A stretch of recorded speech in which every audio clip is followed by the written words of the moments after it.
Dans cette vidéo, on va voir comment créer un agent IA pour automatiser son service client. Donc un agent IA, c'est à ne pas confondre avec un simple chatbot. Un agent IA va pouvoir répondre aux questions des clients. Il va également pouvoir faire des tâches. Par exemple, faire intervenir un humain lorsqu'il n'est pas capable de répondre à une question. Donc ça va beaucoup plus loin que le simple chatbot. Donc on va créer un agent IA pour un e-commerce qui vend du parfum. Donc c'est un e-commerce imaginaire que l'on va utiliser pour cette vidéo. L'agent, il va devoir répondre aux questions du service client sur Gmail. Donc on va dire que notre service client, il fonctionne sur Gmail. Mais lorsque l'agent ne va pas être capable de répondre à une question, donc ça veut dire qu'il n'a pas la connaissance pour répondre à la question du client, au lieu d'inventer une réponse, il va laisser sa place à un humain de notre équipe pour pouvoir intervenir et répondre à la question. Donc pour construire notre agent, j'ai fait un petit schéma qui va expliquer chacune des étapes. Donc le trigger, c'est-à-dire l'élément qui va enclencher notre agent IA, c'est bien sûr lorsqu'un client envoie un message au service client via Gmail. Donc il y a deux possibilités pour ce message du client. Ou bien l'agent réussit à identifier une question claire dans le message. Donc là, c'est le bon scénario. Et à ce moment-là, l'agent va simplement aller rechercher une réponse à cette question. Ou bien l'agent n'arrive pas à identifier une question claire.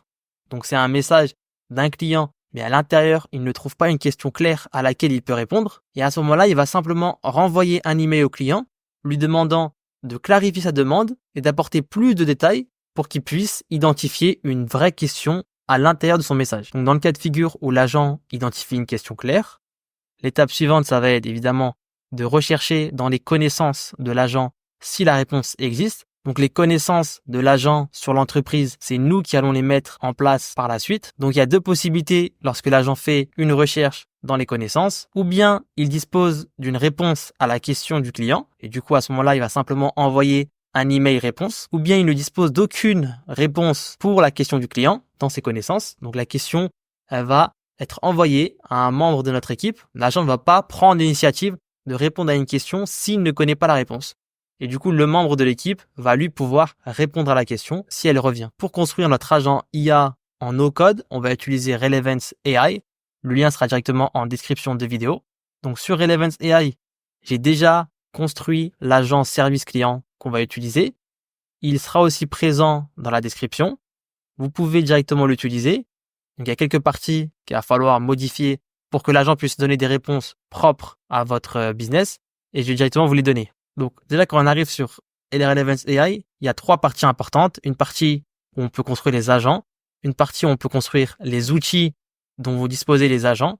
Et une dernière partie qui s'appelle le knowledge, qui est simplement les connaissances dont disposent les agents pour pouvoir accomplir leur mission. Donc, si on va dans la partie knowledge, j'ai directement créé un tableau avec toutes les connaissances dont dispose l'agent. Donc, c'est simplement des questions avec la réponse possible. Comment Vali garantit-il la qualité de ses parfums? Chez Vali, nous collaborons avec des parfumeurs, etc. Et du coup, l'agent va directement pouvoir utiliser les connaissances présentes dans ce tableau pour pouvoir répondre aux questions. Donc, la première étape, si vous voulez utiliser cet agent pour votre business, ça va être de venir sur la partie knowledge et d'uploader un tableau avec toutes les informations possibles sur votre entreprise. Ensuite, si on va sur la partie agent, donc il y a l'agent service client et on va voir comment cet agent fonctionne. Donc, pour voir comment l'agent fonctionne, on va cliquer ici sur configurer l'agent.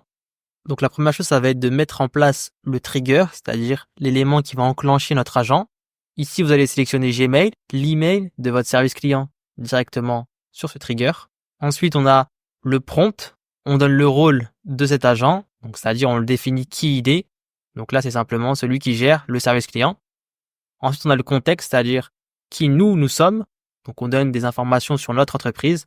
On va être un e-commerce qui vend du parfum, donc c'est un exemple. Et puis ensuite, on a la tâche, c'est-à-dire la mission de l'agent. Et du coup, la mission là, ça va être de répondre aux questions et aux messages des clients via Gmail. Et là, on a la partie instruction. Et en fait, la partie instruction, on peut aussi la retrouver sur le Flow Builder. En fait, toutes les étapes qui vont définir le comportement de l'agent et qui vont lui permettre d'accomplir sa tâche. Et du coup, c'est les étapes qu'on a vues sur le Miro.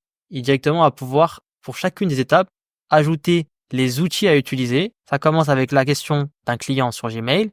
Si le message est une question, à ce moment-là, l'agent va vérifier dans les connaissances s'il dispose d'une réponse à cette question. Et pour ce faire, il va utiliser l'outil Check for Answer qui va lui permettre de faire cette vérification.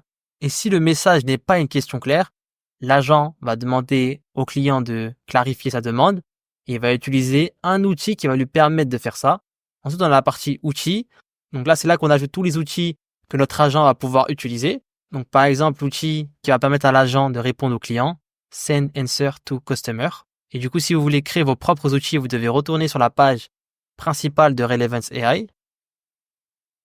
Et du coup, si on retourne sur cette page, ici en haut à gauche, on peut créer nos outils personnalisés. Donc là, pour voir un outil exemple, on va voir cet outil qui permet d'envoyer une réponse au client. Les outils fonctionnent toujours de la même manière. Ils vont prendre des inputs et ensuite, on va pouvoir, avec ces inputs, faire une action qui va nous permettre d'avoir un résultat. Donc là, par exemple, on va vouloir le nom du client pour pouvoir faire une personnalisation dans le mail. Ensuite, on a le Gmail Thread ID. Ça va nous permettre que la réponse que va donner l'agent ne soit pas un tout nouveau mail envoyé au client, mais que ce soit un email réponse. Ensuite, on a l'adresse email à laquelle envoyer la réponse. Du coup, c'est l'adresse email du client. Et bien sûr, on a la réponse. Et du coup, si on va sur notre outil, donc l'outil, c'est envoyer un email via Gmail. C'est un outil qui est présent par défaut sur Relevance AI.